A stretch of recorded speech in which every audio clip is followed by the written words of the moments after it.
पीछे क्या हुआ, लेफ्ट हो गया, मुझे पता नहीं था। हेलो, सुनाई दे रहा है आप लोग? हेलो। जी सुनाई दे रहा है। अच्छा अच्छा। कैसे लेफ्ट हो गया मुझे पता ही नहीं।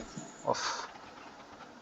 ठीक है कोई बात हाँ नहीं। हाँ। अब आगे मतलब शुरू ये करता हूँ आप मैं। लोग देखे, मतलब तब प्रेजेंट नहीं हुआ था ना आप लोगों के पास स्क्रीन? अच्छा। ये ठीक है। हुआ था। हुआ था। कितना तक हुआ था? जी, आपने कहा था कि कंस्ट्रक्टेड जो होता है वो उसको हम लोग वास्तु शास्त्र बोलते अच्छा अच्छा हैं। अच्छा, उसके बाद। वास्तु बोलते हैं उसको। अच्छा अच्छा अच्छा। शिवा टेम्पल के बारे में बात नहीं किया ना अभी? नहीं नहीं कोई कर। अच्छा हाँ, अच्छा। शिवा 8 स्थान पे है। लॉन्गिट्यूड ये लेटीट्यूड में आपने कहा था। अच्छा, ये कितना मिनट पहले मैंने यहाँ पे लेफ्ट हो गया था, कितना मिनट पहले? नहीं, उसको घड़ी नहीं देखे एक्चुअली अभी। अच्छा अच्छा अच्छा। मैं स्क्रीन दिखा रहा हूँ, आप देख लीजिए कि कौन सा वाला अभी चलना है, क्योंकि। हाँ, यहाँ से अच्छा, यहाँ तक हुआ। शिवा शिवा शिवा का जो 8 स्थान दिखा है उसके बाद से चलना है। अच्छा अच्छा ये शुरू से दिखा दो। अच्छा अच्छा, ठीक है, शुरू से कर लेते हैं।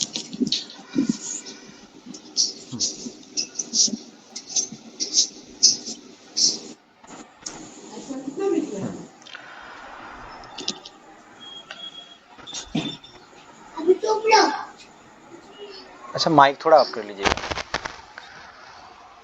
तो वास्तुशास्त्र जो है क्या है? ये वास्तु शब्द शास्त्रों का जो संस्कृत शब्द से आया है, बास। बास शब्द यानी कि निवास। और शास्त्र मीन्स बुक, यानी कि किताब। कहीं हम लोग जो किताब को मतलब वास्तु के बारे में जो किताब है बना हुआ है, वही वास्तुशास्त्र है। कंस्ट्रक्टेड एरिया यानी कि आपके पास कितना भी बड़ा जगह हो, कंस्ट्रक्टेड एरिया आपका वास्तु माना जाएगा। ठीक है ना?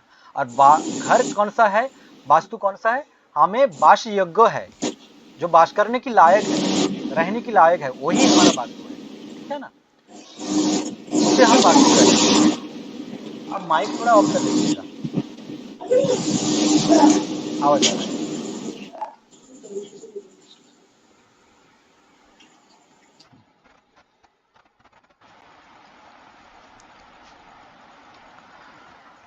तो वास्तु को हम रियल लाइफ में भी देख पाते हैं। आप यहाँ पे राइट साइड में देख रहे हैं कि इंडिया का मैप है, वहाँ पे एक लाइन टना हुआ है, लाइन खींचा हुआ है लाल करके। केदारनाथ, कलाहस्ती, ऐसे करके 8 टेम्पल है। और यहाँ पे जो डिग्री दिया हुआ है ना, ये लॉन्गिट्यूड है 79 पॉइंट समथिंग। ये सबके पास 79 है, पर जो पॉइंट के बाद आ रहा है उसका वैल्यू थोड़ा ऊपर नीचे है, पर ये 79 लॉन्गिट्यूड पर है। तो हमारे पास अभी कॉम्पास है, अभी गूगल अर्थ है, अभी मोबाइल में कॉम्पास निकाल लेते हैं, हमारे पास मिलिट्री कॉम्पास है, उससे हम वास्तु का डिग्री निकाल लेते हैं, घर का डिग्री निकाल लेते हैं, गूगल अर्थ प्रो से डिग्री निकाल लेते हैं। पर तभी तो कुछ ऐसा नहीं था ना, तो उनके पास क्या था? ये वास्तुशास्त्र का ज्ञान था। ऐसा एक ज्ञान जिस ज्ञान के बावजूद, जिस ज्ञान के वजह से वो लोग क्या करते थे, अपना मंदिर, भवन ऐसे बनाते थे और वो परफेक्ट होता था। पर अभी चल रहा है जो मॉडर्न वास्तु, ये मॉडर्न वास्तु क्यों आया है और क्यों जरूरत है, आगे हम बात कर रहे हैं। चांदनी चौक जो है, सबको पता है इस नाम का। एक मूवी भी आया था, चांदनी चौक टू चाइना। तो चांदनी चौक जो है इंडिया का एक मोस्ट पॉपुलर एक मार्केट है, और ये भी वास्तु ऑस्पिशियस है। ये नॉर्थ ईस्ट पे पड़ता है इंडिया का। नॉर्थ ईस्ट क्या होता है?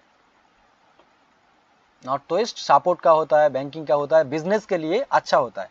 तो वो ऐसा जगह है कि जहां पे बिजनेस हमेशा चलता रहता है, बरकत वाली जगह है।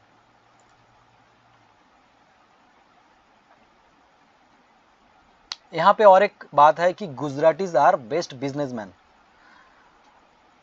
उनके पास सिर्फ पैसा ही पैसा की बात करेंगे, दूसरा और कुछ नहीं सोचेंगे। पैसा ही बात करेंगे, पैसा की ही बात करेंगे। तो ये अंबानी जी है और जो अदानी है शायद सब गुजरातीज है।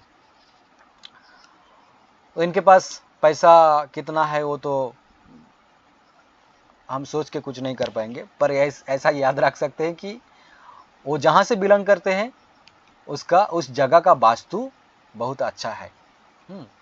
वेस्ट में पड़ता है, गुजरात इंडिया का वेस्ट में पड़ता है। वेस्ट जो होता है क्या होता है, किसी भी वास्तु का वेस्ट होता है गेन का, तो वो गेन वाली जगह से बिलोंग करते हैं। उनका माइंडसेट ही, उनका जो एनवायरनमेंट उनको ऐसा बनाया है।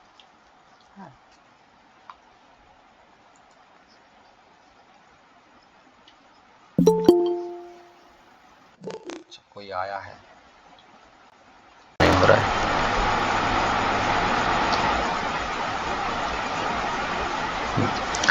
फिर जो चतुर्वर्ग है यानी कि पुरुषार्थ, इसे चतुर्वर्ग भी बोलते हैं, इसे पुरुषार्थ भी बोलते हैं। हमें जीने के लिए 4 चीजों की जरूरत पड़ता है, धर्म, अर्थ, काम और मोक्ष।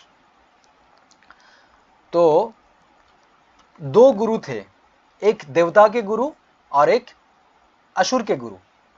देवता के गुरु बृहस्पति और असुर के जो गुरु है शुक्राचार्य। तो देवता के जो गुरु है देवताओं को सिखाते थे ये चारों चीजें, चारों जो वर्ग है इनको सिखाते थे। धर्म सिखाते थे, अर्थो सिखाते थे, काम सिखाते थे और मोक्ष भी सिखाते थे। क्योंकि ये जो कामना वासना है, अर्थ है, इनको लेके कोई भी इंसान हो, देवता हो, सब डूब मरते हैं, पाप कर लेते हैं। तो उससे मुक्ति पाने के लिए मोक्ष की भी शिक्षा होना चाहिए। इसीलिए बृहस्पति जी मोक्ष की भी शिक्षा देते थे। और जो शुक्राचार्य है वो सिर्फ भोग विलास के लिए उत्साहित करते थे। धर्म, अर्थ, काम का शिक्षा तो देते थे पर मोक्ष का शिक्षा नहीं देते थे। यही डिफरेंस है उन दोनों में। इसके बारे में भी हम बात करेंगे जब देवता का कोर्स होगा, उसमें हम बात करेंगे। हंजाऊ जो सिटी है ये चीना का एक सिटी है। यहाँ पे भी वास्तु के हिसाब से बनाया गया है, एक सिटी बनाया गया है। अच्छा, यहाँ का जो कल्चर है वो भी रिच है और इसका हिस्ट्री जो है ये भी रिच है। आपको अगर गूगल में या तो यूट्यूब में आप सर्च करके इस शहर का जो वास्तु के बारे में सर्च करेंगे तो आपको कुछ इन्फॉर्मेशन मिलेगा इनके बारे में, इनका सौंदर्य के बारे में, इसका कल्चर के बारे में आपको कुछ इन्फॉर्मेशन मिलेगा अच्छा सा। और ये ऐसा एक सिटी है, वर्ल्ड हेरिटेज साइट में इनको गिना जाता है और ये सिल्क के लिए फेमस है। और यहाँ पे एक वाटर टाउन भी है, एंशिएंट वाटर टाउन। और सबसे बड़ी बात यह है कि ये वास्तु एस्पिशियस तो है ही। इंडिया में जैसे वास्तु चलते हैं वहां पे भी वास्तु चलता है, जिस वास्तु का नाम है फेंग शुई वास्तु। अगर हम वास्तु के बारे में, जब रेमेडी के बारे में बात करेंगे, उसमें कुछ जगह में हम ये फेंग शुई वास्तु का कुछ रेमेडी भी यूज करेंगे। हमारे इंडियन वास्तुशास्त्र में जो है उसको मतलब जरूरत ही नहीं पड़ता कि बाहर का कुछ अपनाएं। फिर भी हम लोगों को, आपका जो क्लाइंट होगा उन क्लाइंट के लिए देने के लिए आपके पास कुछ होना चाहिए ऐसे चमकदार, तो वो हम थोड़ा बहुत ऐसे प्रोवाइड कर देंगे कि ऐसा ऐसा कर दो आप लोगों को, क्लाइंट को। सिंगापुर जो है एक वास्तु एस्पिशियस सिटी है। मरीना बे सैंड्स जो है यहाँ पे लाइट शो होता है, हाँ, शाम के बाद, वीडियो में आप देखे होंगे। सैक्टेक सिटी जो है यहाँ पे हमारा जो पंच अंगुलिया है, यहाँ पे पंच तत्व है और ये वास्तु के लिए पंच तत्व महत्वपूर्ण भूमिका पालन करते हैं। जैसे water element, air element, fire element, earth element and आपका स्पेस एलिमेंट। तो ये यहाँ पे बना हुआ है, इसी हिसाब से बना हुआ है।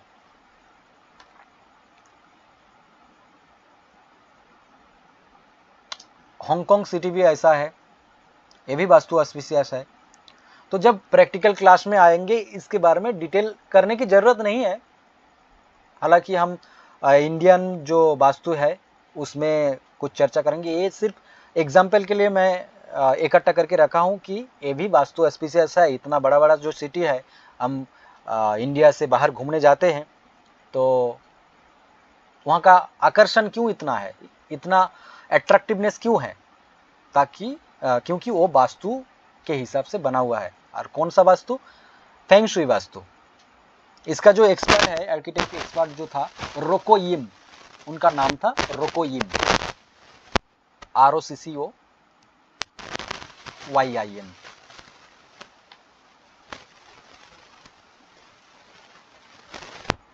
महाभारत में भी वास्तु का कुछ प्रॉब्लम था। तो कैसा प्रॉब्लम था? जब पांडवों ने एक राजधानी बनाने की ठान ली जिसका नाम है इंद्रप्रस्थ, उनको मिला था, सबने मिलके उनको ये जगह दिया कि आप लोग वहाँ पे अपना राज्य स्थापन करो, आपका राजधानी बनाओ। तो इंद्रप्रस्थ मेरे ख्याल से जितना याद आ रहा है दिल्ली के आसपास कुछ जगह, कोई जगह होगा, तभी का इंद्रप्रस्थ, अभी का दिल्ली के आसपास कुछ जगह, कौन सा जगह होगा मुझे याद नहीं लोकेशन। तो वो जब बना हुआ था उसमें वास्तु प्रॉब्लम था। ये फोटो देख के आपको लग रहा होगा कि यहाँ पे क्या बताने की कोशिश की मैंने। दुर्योधन ने जब राज्याभिषेक हो रहा था युधिष्ठिर का, तो सब ने आए। वैसे कौरव जो सेना था, कौरव जो भाई था, 100 भाई, वो भी आए। सारे बुजुर्ग जो थे सब आए, विभिन्न सारे राजा भी आए। जब दुर्योधन वहां पे पधर रहे थे, जिस रास्ते से चल के आ रहे थे उसका कालर और बीच में बना हुआ जो खड्डा, मतलब तालाब, उनका कालर वो समझ नहीं पाए। पानी का कालर और वो जो चल के आ रहे थे वो रास्ता का कालर एकदम बराबर था, पानी भी बराबर था। तो इसीलिए उनको समझने में गलती हुआ और वो भ्रम में वहां पे गिर गए। यहां पे बता के रखूं, कोई भी वास्तु का सेंटर जो होता है वो ब्रह्म स्थान होता है। और ब्रह्म स्थान में कोई क्लास में आया है,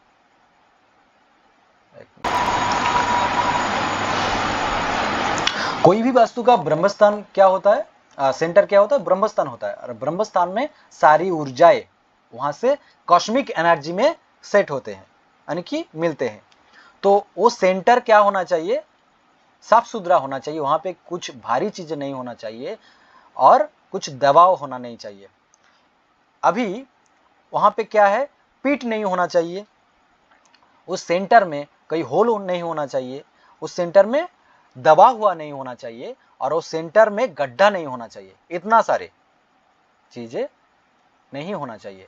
तो इसी हिसाब से तो यहाँ पे गलत हो गया।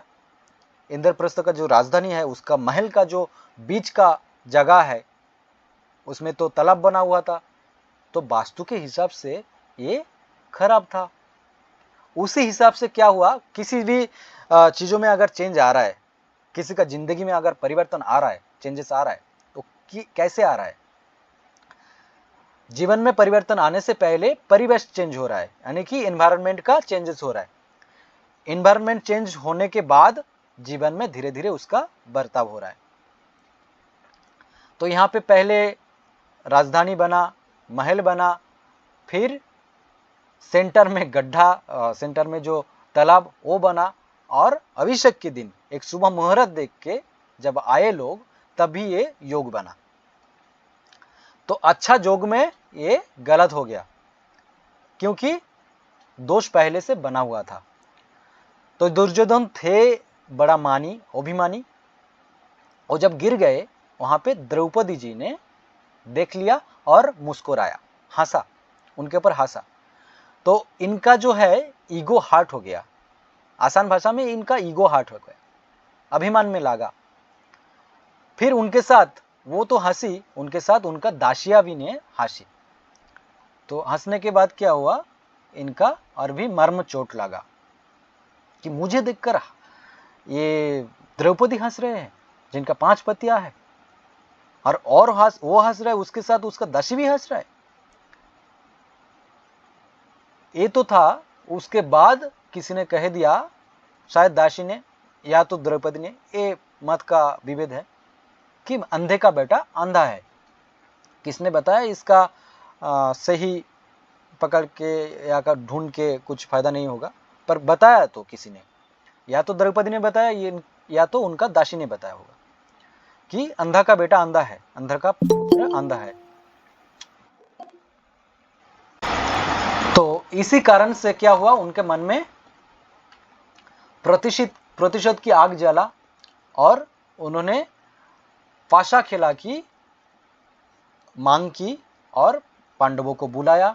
फिर शकुनी मामा से परामर्श करके सलाह करके हराया, फिर द्रौपदी का अपमान किया। ये सारे हुआ, क्यों हुआ? क्योंकि ये वास्तु में दोष था और जाके कहां का पानी कहां पे जाके मिला। मेरा बताने की यही अर्थ है कि यहाँ पे वास्तु दोषी था, जिसके कारण और भी बहुत सारे सेटिंग था, बहुत सारे बात था कि ये पहले से बना हुआ है, ये लिखा गया है, पर समझ लो कि ये एक दिखाने के लिए, कुछ तो दिखना चाहिए, पर ये दिखाने के लिए ऐसा बनावट है।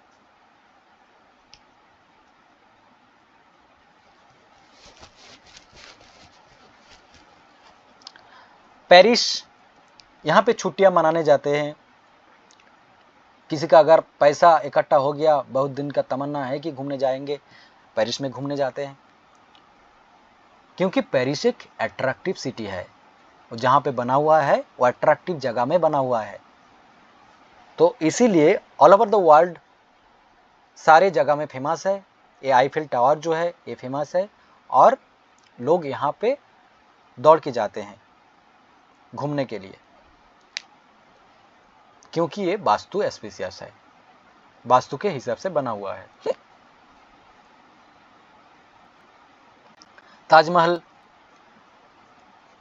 ताजमहल भी वास्तु एस्पिशियस है।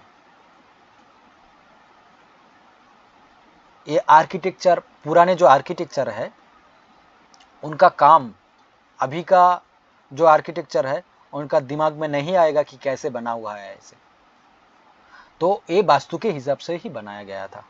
वो महापंडित थे वो लोग, शायद ईसा खां ने बनाया हुआ था। ईसा खां मेन जो मिस्त्री थे, आर्किटेक्ट थे, उनका नाम ईसा खां था। बाद में उनका हाथ कटा गया था, वो अलग बात है, पर वो महाज्ञानी थे, इसलिए इतना ऐसा सुंदर भास्करी, ऐसा वास्तु के हिसाब से बना हुआ एक स्मृति सौध बना। व्हाइट हाउस के बारे में आप सब लोग सुने होंगे, ये फोटो भी यहाँ पे दिया हुआ है, ये भी वास्तु एस्पिशियस है।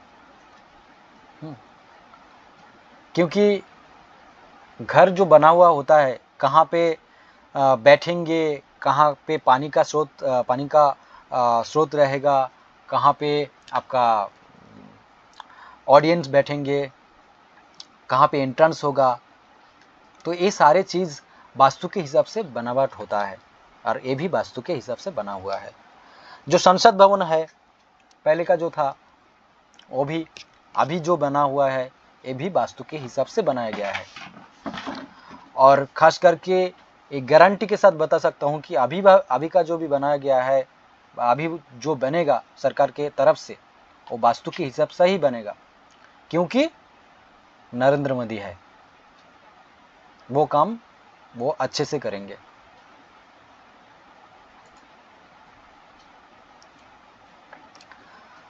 वास्तु के बारे में हम लोग को जो पता चलता है, प्राचीन जो किताबें हैं, कौन सा किताब है यहाँ पे वास्तु का? विश्वकर्मा प्रकाश है पहला, मैं भी ये पढ़ता हूँ। समरंगन सूत्रधार मेरे पास है, मयमतम भी है। ये तीनों जो ऑथेंटिक किताबें हैं वास्तु के लिए, ये तीनों पढ़ने के बाद दूसरा कोई किताब पढ़ने की जरूरत नहीं है। पर ये था प्राचीन वास्तु का। ये पढ़ के आप नए वाले वास्तु, आज का वास्तु आप कर नहीं सकते, पर ये चाहिए आपको सीखने के बाद सपोर्ट के लिए। इसको पढ़ के आप फील्ड में जाके कोई भी वास्तु नहीं कर पाएंगे। अगर कर पाए तो आपको मेरे तरफ से वाहवा, पर आप कर नहीं पाएंगे, क्योंकि यहाँ पे जो जितने तरीके से जैसे बताया गया है खुलासा कर नहीं पाएंगे आप। तो इसी से आपको मॉडर्न वास्तु सीखना पड़ेगा। पहले जो वास्तु चलता था वो ट्रेडिशनल वास्तु है, अभी जो चल रहा है मॉडर्न वास्तु है। ऑफ, फिर से कौन? पहले जो चलता था वो क्या है? ट्रेडिशनल वास्तु है। अभी जो चल रहा है वो क्या है? मॉडर्न वास्तु है। तो हमें जानना पड़ेगा कि क्यों हम ये मॉडर्न वास्तु ही क्यों सीखेंगे, ट्रेडिशनल वास्तु क्यों नहीं? पहले जो चल रहा था वो क्या बुरा चल रहा था, क्या खराबी चल रहा था, क्या खराबी था उसमें, उसके बारे में हम बात करेंगे। यहाँ पे लेफ्ट साइड में मैंने लिख के रखा है कि रॉन्ग मेथड। तो किसी भी मेथड को अगर आप गलत बोल रहे हो तो इसका कुछ कारण होना चाहिए, हाँ, तगड़ा सबूत होना चाहिए आपके पास। तो इसीलिए आप बोल रहे हो कि ये गलत था और अभी जो चल रहा है ये सही है। और सही किस मायने में है और इसको क्या ठीक किया गया है उसको लेके, क्योंकि वो मदर है और यहाँ पे ये चाइल्ड है। मान लो कि ये चाइल्ड है, अभी खा पी के थोड़ा मोटा हो गया है, पर वो ये तो है ही चाइल्ड, वो ट्रेडिशनल वस्तु का ही चाइल्ड है ये। पर वो गलत है अभी के हिसाब से, ये टाइम के हिसाब से, मॉडर्न टाइम के हिसाब से ट्रेडिशनल वास्तु का जो रूल था वो गलत था। क्यों? एक नंबर पॉइंट में मैंने लिखा है कि not works with proper floor plan. ये फ्लोर प्लान के साथ काम नहीं करता, ये अंदाजे में करते हैं। जिस दिशा में सूरज उगते हैं उसी को ईस्ट पकड़ लेते हैं, फिर उसके पीछे वेस्ट पकड़ लेते हैं, और फिर नॉर्थ को पकड़ लेते हैं, साउथ को पकड़ लेते हैं। इसको लाइन खींचने के बाद दो डायगोनल खींच देते हैं, एक बन जाता है नॉर्थ ईस्ट, दूसरा बन जाता है साउथ वेस्ट, और एक बन जाता है नॉर्थ वेस्ट, और एक बन जाता है साउथ ईस्ट। तो ये हो गया 8 दिशा। तो 8 दिशा में काम नहीं बनता। विश्वकर्मा प्रकाश में 16 दिशाओं के बारे में ही बात किया गया है। यहाँ पे मैं खुलासा कर रहा हूं कि वहां पे बात किया गया है। इसको बहुत सारे वास्तुविद इसको सामने ले ही लाते, बोलते भी नहीं है। और बहुत सारे वास्तुविद संस्कृत को पढ़ते ही नहीं जानते। संस्कृत का जो किताब है विश्वकर्मा प्रकाश, उनको पढ़ना ही नहीं आता, कहाँ पे है उनको पता ही नहीं है। आने वाले जो क्लास है, प्रैक्टिकल क्लास में जो आएंगे, मैं वहां से श्लोक उठा के बताऊंगा कि यहाँ पे बताया गया है कि 16 दिशा है, विश्वकर्मा प्रकाश में बताया गया है। मॉडर्न वास्तु में फ्लोर प्लान के साथ काम किया जाता है, इसीलिए ये राइट मेथड है। और सिर्फ यही नहीं, यहाँ पे 8 दिशा है, यहाँ पे 16 दिशा है, और यहाँ पे डिग्री नहीं लिया जाता। ट्रेडिशनल वास्तु में डिग्री को नहीं लिया जाता है, डिग्री का कोई महत्व है ही नहीं, कंपास की बात किया गया ही नहीं है। पर अभी जो मॉडर्न वास्तु का कल्चर आया, यहाँ पे डिग्री को लेके क्या हुआ, फ्लोर प्लान के साथ मिला के ट्रीट किया जाता है। तो क्या चाहिए आपको एक मॉडर्न वास्तु करने के लिए? एक फ्लोर प्लान चाहिए, ग्रिडेड फ्लोर प्लान, और आपके पास डिग्री होना चाहिए, प्रॉपर डिग्री। या तो आप मिलिट्री कंपास से लो, या तो आपका फ़ोन से लो। फ़ोन मतलब अच्छा वाला फ़ोन होना चाहिए, चाइना वाला, दूसरा कम वाला। उसमें क्या होता है, ये तो मैग्नेटिक फील्ड में काम करता है। तो मैग्नेटिक फील्ड जो कम पैसे वाले मोबाइल है उसमें सही नहीं देता है ना। आपको सही डिग्री लेने के लिए आईफोन का इस्तेमाल करना होगा, अगर आपके पास है तो। वरना आईफोन में जो डिग्री दिखाएगा आपके पास, वो 700-800 का जो मिलिट्री कंपास मिलता है, उसमें आपका काम चल जाएगा। फिर आपके पास और एक ऑप्शन है, मैं जो आपको दिखा दूंगा कैसे लेना होता है, Google Earth pro. Google Earth pro को लेके आप सही डिग्री ले सकते हो, किसी का भी घर का। आपका घर में बैठ के आप दूसरे का घर का डिग्री सही ले सकते हो। उसका भी एक प्रोसेस है, वो भी हम दिखाएंगे प्रैक्टिकल में।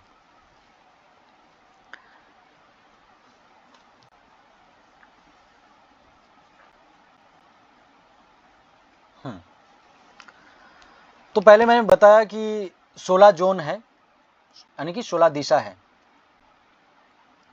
तो 16 दिशा जो है इनका नाम थोड़ा जान लेते हैं। अभी लिखने का जरूरत नहीं है, अब जब क्लास में आएंगे, प्रैक्टिकल क्लास में, वहां पे 16 दिशा भी दिखाएंगे, उसका नाम भी लिखेंगे और उसके बारे में उसका एट्रीब्यूशन भी जानेंगे और भी बहुत सारे चीजें होंगे। और सब चीज ही आपको ऐसे खुलासा मिलेगा। यहाँ पे कुछ छुपा हुआ नहीं मिलेगा कि कुछ बता रहा है कुछ नहीं बता रहा है। मैं जितना आपको खुलासा करके दूंगा शायद मार्केट में ऐसा नहीं मिलेगा, क्योंकि मैंने देखा है ना कहाँ पे कैसा चल रहा है। इसलिए मैंने थोड़ा क्या किया, अपने हिसाब से इसको खुलासा करने की कोशिश की कि और भी अच्छी तरीके से लोगों के पास जाए, लोगों को समझ में आए कि ये वस्तु है क्या, इतना जो है इसका सही मायने क्या है, और आसान तरीके से समझा जाए, खुद भी समझे और दूसरों को भी समझाए। अगर कोई भी चीज खुद के पास अगर खुलासा होगा, सेटिस्फाइड होगा, तब भी जाके दूसरों के पास खुलासा कर पाएगा ना। तो यहाँ पे जोन जो है 16 जोन है। बाद में देखता हूँ कौन सा प्रेजेंटेशन दिया हुआ है, कौन सा है। हाँ, यहाँ पे बता रहा हूँ, ठीक है, यहाँ पे देख के बता रहा हूँ। पहला जो है मैं यहाँ पे एलिमेंट जो है वाटर एलिमेंट से शुरू करता हूँ, इसको बाद में बता रहा हूँ। राइट साइड का जो है, लेफ्ट साइड का जो सर्कल है इसको देखिएगा। मेरा आवाज क्लियर आ रहा है सबको? Hello hello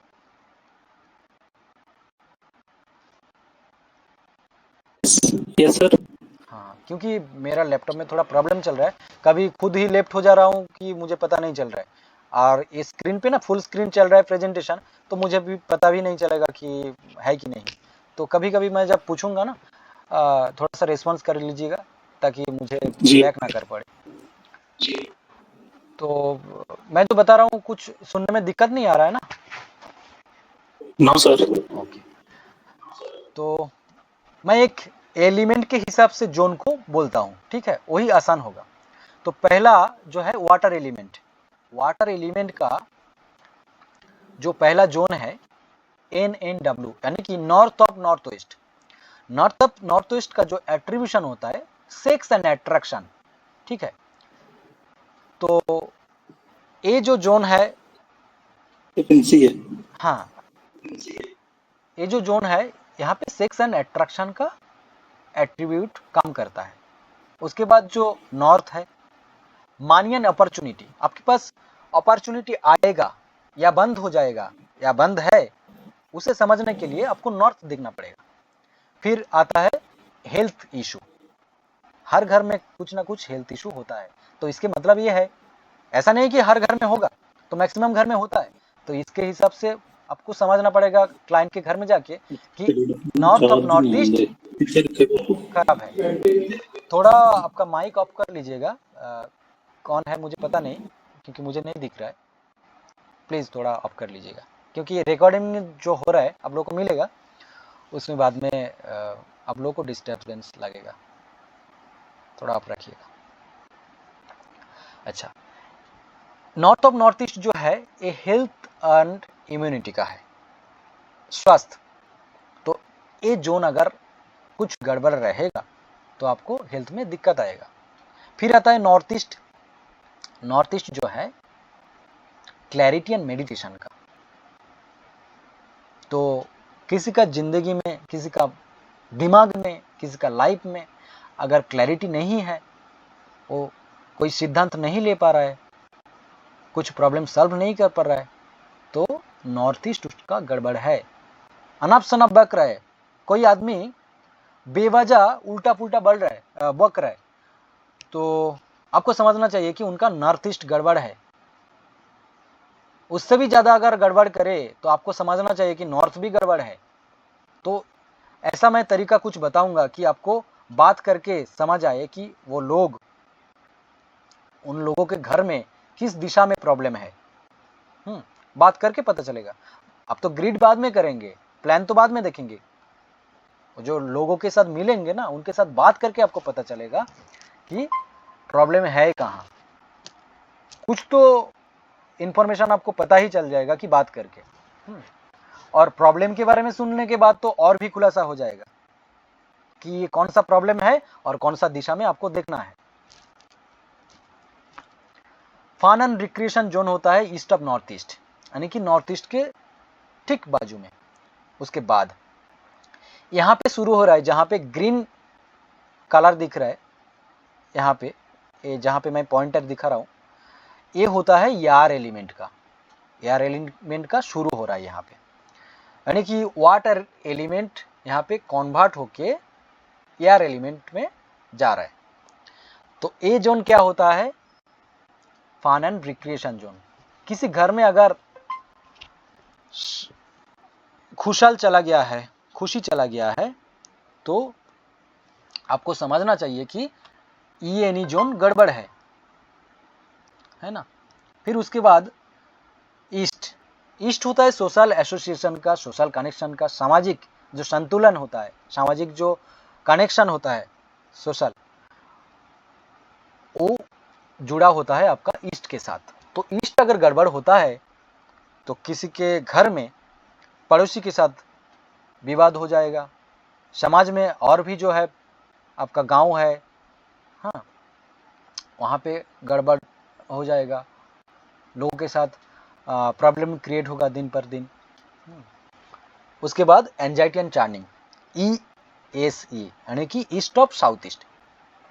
A zone east of south east जो है, ये आपका ट्रांजिशन जोन किसका है? यहाँ पे यार जो एलिमेंट है आपका फायर एलिमेंट में ट्रांजिट हो रहा है, यानी कि परिवर्तन हो रहा है। यहाँ पे आपका यार एलिमेंट खत्म, फिर शुरू हो रहा है चार्निंग जो है, एंजाइटी जो है। यहाँ पे अगर गड़बड़ होगा तो एंजाइटी का शिकार होगा लोग उसी घर में। तो ऐसे आप देखेंगे कि एंजाइटी आ रहा है, डिप्रेशन में जा रहा है, हाँ, टेंशन में आ रहा है, तो अनाप शनाप चिंता आ रहा है दिमाग में, तो आपको जाके ईस्ट ऑफ साउथ ईस्ट देखना पड़ेगा।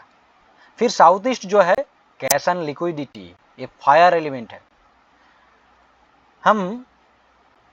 हमारे घर की जो नारी है, औरतें हैं, उनको, हमारे जो पैसा है उनको, है ना, इनको हम अग्नि के साथ तुलना करते हैं। ये फायर एलिमेंट है, आग है।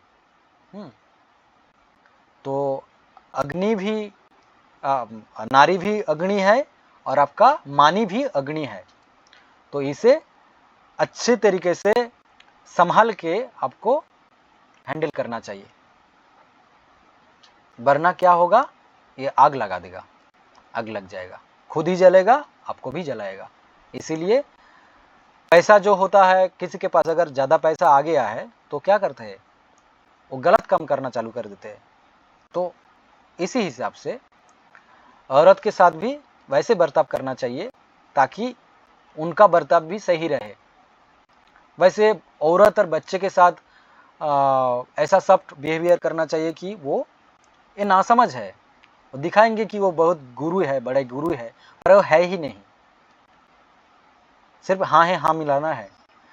पर बच्चों के साथ जैसे हरकत किया जाता है, जैसे समझाया जाता है, बूढ़ों के साथ जैसे बर्ताव किया जाता है सॉफ्ट, वैसे औरत के साथ भी ऐसे बर्ताव करना चाहिए, तभी आपका कैश फ्लो बजाय रहेगा। हाँ, कैश फ्लो का टेंडेंसी सही रहेगा, लिक्विडिटी सही रहेगा और आपका घर बार जो है शांति में भरा रहेगा। उसके बाद आता है साउथ ऑफ साउथ ईस्ट, ये होता है कॉन्फिडेंस एंड पावर का जोन। किसी का जिंदगी में, किसी का मन में, किसी का शरीर में अगर कॉन्फिडेंस का अभाव आ रहा है, कमी आ रहा है, तो क्या करेंगे, साउथ ऑफ साउथ ईस्ट में जाके खोज करेंगे क्या दिक्कत है, वहाँ पे प्रॉब्लम क्या है और वहाँ पे क्या प्रॉब्लम आ सकता है, उसके बारे में हम बात करेंगे प्रैक्टिकल क्लास में।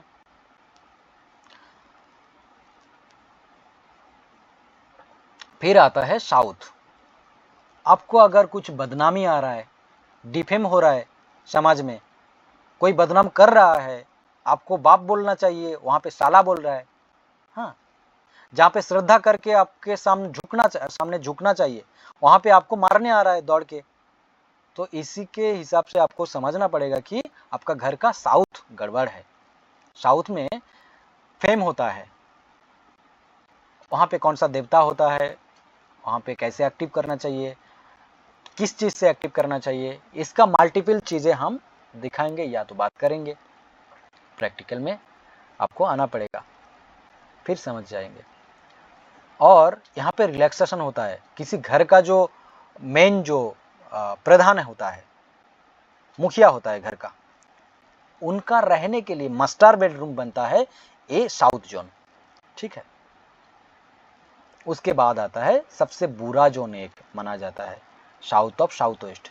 यहाँ पे कोई भी अच्छा चीजें रख दो, आपका घर का कुछ अच्छा चीजें रख दो, अच्छा आदमी को रख दो, अच्छा बच्चे को रख दो, बिगड़ेगा ही, गारंटी के साथ खराब होना ही है। कोई भी अच्छा चीज वहां पे अगर चला जाए तो उसको खराब होना ही है। तो ये डिस्पोजल जोन होता है, एक्सपेंडिचर का जोन होता है। आपको अगर ज्यादा खर्च हो रहा है, हिसाब से ज्यादा अगर खर्च हो रहा है, जो आप सोच के नहीं रखे थे उससे भी ज्यादा खर्च हो रहा है, अनकंट्रोल्ड हो रहा है, हाँ, एक्सपेंस हो रहा है, तो आपको समझना चाहिए कि साउथ ऑफ साउथ वेस्ट में कुछ गड़बड़ है, वो डिसबैलेंस है। उस जोन को आप अगर ठीक कर लेंगे तो आपका जो एक्सपेंडिचर है वो कंट्रोल्ड में चला आएगा। ठीक है, उसके बाद आता है साउथ वेस्ट। साउथ वेस्ट क्या है? रिलेशनशिप का है और स्किल का है। रिलेशनशिप के बारे में सबको पता है, सभी यहाँ पे एडल्ट है, संपर्क होता है। तो यहाँ पे अगर गड़बड़ हुआ ना तो झगड़ा बनता रहेगा, कभी खत्म ही नहीं होगा। यहाँ पे अगर गड़बड़ हुआ डिवोर्स तक भी हो सकता है। और ऐसा मत समझ लीजिए कि सिर्फ वास्तु में ऐसा हो रहा है, ऐसा नहीं है। आपका कुंडली चार्ट में भी इसका योग बना हुआ है। उसी हिसाब से आप आपका अवचेतन मन में उसी काम करेंगे जाके कि उसी अच्छा जोन में आप कुछ गड़बड़ कर देंगे। फिर आपके पास कारण रहेगा कि आपने तो वहां पे रखे थे, ये चीज किए थे, खराब किए थे, उसका कलर, उस जगह में कुछ खराब चीजें ये रख देने से जोन खराब हो जाता है। इसके बारे में डिटेल्स में बात करेंगे, बहुत गहराई में बात करेंगे आने वाले दिन में। और स्किल क्या होता है? जैसे मैं एक अगर इंसान हूं, मुझे करने के लिए मल्टीपल क्या क्या चीज आता है। जैसे कि मैंने फोटो बनाना आता है, इमेज बनाना आता है, तो वो मेरे लिए एक स्किल हो गया। मुझे अगर किसी इंस्ट्रूमेंट बजाना आता है, कीबोर्ड बजाना आता है, हारमोनियम बजाना आता है अगर है, तो वो मेरे लिए एक स्किल हो गया। मुझे अगर अच्छा प्रेजेंटेशन बनाना आता है तो वो मेरे लिए एक स्किल हो गया। मुझे अगर कविता लिखना आता है तो मेरे लिए एक स्किल हो गया। मुझे अगर गाना गाना आता है तो मेरे लिए एक स्किल हो गया। तो स्किल बहुत सारे चीजें हो सकता है, यानी कि आप डोमेस्टिक में जो करते हो उससे बाहर जाके उसके साथ जुड़ा हुआ ऐसा चीज जो लोगों से आपको अलग करते हैं। सब में थोड़ा थोड़ा कुछ ना कुछ स्किल होता है। तो कुछ लोगों में मल्टी स्किल होता है, तो हम क्या बोलते हैं उसको? मल्टी टैलेंटेड लड़का, मल्टी टैलेंटेड इंसान, यानी कि बहुत प्रतिभाशाली, बहुविध, बहुत प्रतिभाशाली, है ना। तो ऐसे भी लोग होते हैं। उस जगह का एट्रीब्यूशन है कि साउथ वेस्ट में अगर सही रहेगा तो उस घर का लड़का हो, लड़की हो, लोग हो, कोई भी हो, उनका स्किल अच्छा रहेगा, अच्छा बनेगा, है ना। फिर उसके बाद आता है west of south west. West of south west क्या है? ये एडुकेशन की जगह होता है। आपका घर में बच्चा पढ़ाई नहीं कर रहा है, पढ़ाई में मन नहीं है, गेम खेल रहा है, ठीक है ना। हालांकि अभी जो मॉडर्न कल्चर जो चल रहा है, जो डिजिटलाइजेशन हो गया है, घर घर में मोबाइल आ गया है, इसके बारे में हो सकता है, पर आपके कंट्रोल में नहीं आ रहा है, बच्चा बिगड़ गया है, वो किताब में हाथ नहीं लगा रहा है तो उसको कैसे संभालेंगे, उस चीज़ों को कैसे संभालेंगे आप? ऐसा क्या वास्तु करेंगे कि उनको, उस बच्चे को पढ़ाई में लत लग जाए जैसे मोबाइल में लग गया। और एक चीज़ बता दूं, ऐसे शराबी नशेड़ी कुछ लोग होंगे जिनके बारे में उनके भाई बहन हो, माता पिता हो, बीवी हो, कंप्लेंट करते रहते हैं और सलाह मांगते हैं कि मेरे पति या तो मेरे बेटा हाँ क्या करते हैं, शराब पीते हैं, गांजा पीते हैं, तो उनके लिए कुछ सल्यूशन है? तो हम बोलते हैं हाँ है। आपके वास्तु में कुछ ऐसे डायरेक्शन है जहां पे कुछ ऐसा कर देने से, ऐसा रेमेडी कर देने से आपका घर का जो नशेड़ी है वो धीरे धीरे क्या करेगा, वो नशे को छोड़ देगा, वही बुरा लगने लगेगा। जो अभी उसको जो मदिरा पी रहा है, जो दारू पी रहा है, उसको अभी अमृत लग रहा है, वही उसको सही में कड़वा लगेगा, वो पिएगा ही नहीं, दोस्त बुलाएगा जाएगा नहीं, टाल देगा। ऐसा मोटिवेशन शुरू हो जाएगा उसके वास्तु के हिसाब से उसके मन में, क्योंकि हम एनवायरनमेंट को बदल रहे हैं। एनवायरनमेंट में अगर बदल दिया ना तो उसी घर में बस करने वाला, रहने वाला इंसान का मन बदल जाएगा ही जाएगा। तो एजुकेशन की बात कर रहे थे हम, वेस्ट ऑफ साउथ वेस्ट। हाँ, ये जो दारू पीने का जो ये ठीक करने का जगह है, south of south waste, disposal का जो एरिया है, यहाँ पे कुछ रेमेडी करने के बाद नशा छोड़ जाता है, तो बाद में हम बात करेंगे। और ये जो एजुकेशन का बात कर रहा था मैं, यहाँ पे सेविंग का भी दिशा है। ये अगर गड़बड़ हुआ तो उस घर में अगर इनकम सही है, खर्च हो जाएगा, सेविंग्स नहीं होगा। तो आपको ये दिमाग में रखना चाहिए कि कोई भी एक दिशा और एक दिशा से जुड़ा हुआ है, एक खराब हुआ तो दूसरा भी कहीं ना कहीं जाके खराब हो रहा है। हाँ, धीरे धीरे पूरा ही खराब होने लगेगा। इसीलिए इसको जानना जरूरत है और इसको बैलेंस करना भी जरूरत है। फिर वेस्ट आता है। ओ, मैंने यहाँ पे कुछ बोलना भूल गया था कि ये जो रेड पिंक वाला दिख रहा है ना, साउथ ईस्ट, SE बोल के लिखा हुआ है, ये फायर जोन है, साउथ तक फायर जोन है, AC से साउथ तक फायर जोन है। उसके बाद येलो कलर जो है ये आपका अर्थ एलिमेंट है। दो जोन यहाँ पे मिल रहा है, SSW एंड साउथ वेस्ट। उसके बाद WSW का जो बात किया मैंने, यहाँ से स्पेस एलिमेंट शुरू हो रहा है। वेस्ट जोन, वेस्ट जोन होता है प्राप्ति का जोन, प्रॉफिट का जोन। वहाँ पे मैंने जो पिछले उदाहरण दे रहा था कि वेस्ट में है बोल के यहाँ पे इतना गेन हो रहा है, प्रॉफिट हो रहा है, गुजरात को लेके बोल रहा था शायद। तो वेस्ट जोन ऐसा है कि यहाँ पे कुछ ऐसा रेमेडी कर देने से आपका विश फुलफिलमेंट शुरू हो जाता है। हाँ, वहाँ पे ऐसा एक देवता है जिनका नाम है पुष्पदंत। वो देवता नहीं है, वो गंधर्व है, ठीक है ना।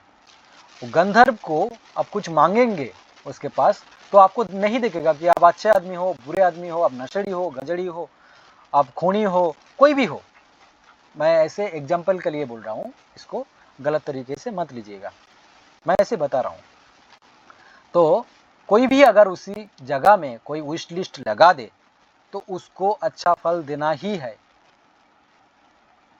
वो ऐसा नहीं देखेगा कि कौन आदमी मुझसे मांग रहा है ना, तो ठीक है मुझे देना है, उसका काम ही देने का है, वो देगा और पीछा छुड़ाएगा, बर ले और मेरा पीछा छोड़ दे। तो वो तरीका भी मैं बताऊंगा। फिर यहाँ पे आता है WNW। WNW क्या है? West of north west, depression and detoxify. ये zone anxiety and churning zone जो है ईस्ट ऑफ साउथ ईस्ट का कुछ सिमिलर है।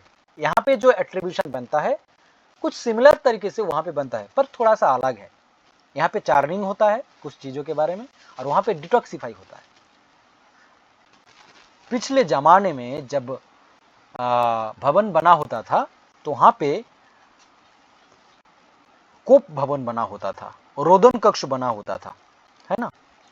राजा जब युद्ध के लिए जाता था तो उनका रानियां सामने रोते नहीं थे, वो रोने के लिए रोदन कक्ष में जाते थे, कोप भवन में जाते थे। और वही कोप भवन आपका ये WNW, west of north west है, ये डिप्रेशन जोन है। यहाँ पे रोने से दिल हल्का हो जाता था उन लोगों को, है ना। मान लीजिए कि किसी का पति मर गया युद्ध में, या तो कुछ बीमारी में कुछ हो गया, या कुछ हादसा हो गया, मन में दुख हो गया,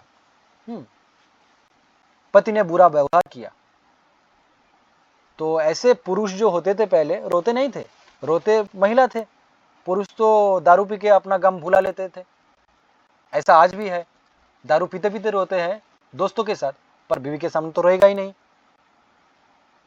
बीवी के सामने सख्त बन के रहना है कि हम कभी रोते नहीं हैं। पर है कुछ लोग हैं जो रोते हैं, वो अलग बात है, पर ये जनरली मैं बता रहा हूं। तो डिटॉक्सिफाई का जो जोन है, डिप्रेशन का जो जोन है WNW, west of north west, इस जगह में रोने से क्या होगा, आपका टॉक्सिन बनता है। रोना कहां से आ रहा है, आपका मन में आ रहा है, उसमें कुछ उत्सेचक बन रहा है, उसमें कुछ हार्मोन, आपको एड्रेनालिन हार्मोन, किडनी के ऊपर एड्रेनालिन ग्रंथि है, एड्रेनालिन ग्रंथि में एड्रेनालिन हार्मोन है, वो आवेग को कंट्रोल करता है, इमोशन को कंट्रोल करता है। जब भी आप रोते हो, ज्यादा इमोशनल हो जाते हो, वहां पे एड्रेनालिन हार्मोन निकलता है, और उसको रिलीज करने के लिए वो तो टॉक्सिन बनाता है। टॉक्सिन क्या होता है, विष होता है, गरल होता है, जहर बनता है। तो शरीर में अगर टॉक्सिन बन जाएगा तो शरीर के लिए ठीक नहीं है, मन में दबा हुआ रहेगा, शरीर में दबा हुआ रहेगा। शरीर अगर सही नहीं है तो मन भी सही नहीं रहेगा, है ना। तो उसको रिलीज करने के लिए रोने, ये हमारे जो पसीना है इसमें से टॉक्सिन निकल जाता है, हम जब रोते हैं हमारे आंसू से टॉक्सिन निकल जाता है, जो पेशाब है उनमें से निकल जाता है, जो पटी है उनमें से भी निकल जाता है। पर जब रोने का है तो रोने से निकाल देते हैं, डिटॉक्सिफाई हो जाते हैं। यही वो जोन है, यहाँ पे रोने से टॉक्सिन निकलता है, रिलीज हो जाता है। निकलता मतलब रिलीज हो जाता है, हल्का हो जाता है, मन हल्का हो जाता है, बोझ हल्का हो जाता है ना। अभी उसके बाद नॉर्थ वेस्ट, ये जो जोन के बारे में मैं छोटा छोटा बात कर रहा हूँ ना, 2-4 लाइन का, इसके बारे में बहुत सारे चीजें हैं, हम बताएंगे बाद में। आप आएंगे, आपको सेटिस्फेक्शन फुल मिलेगा।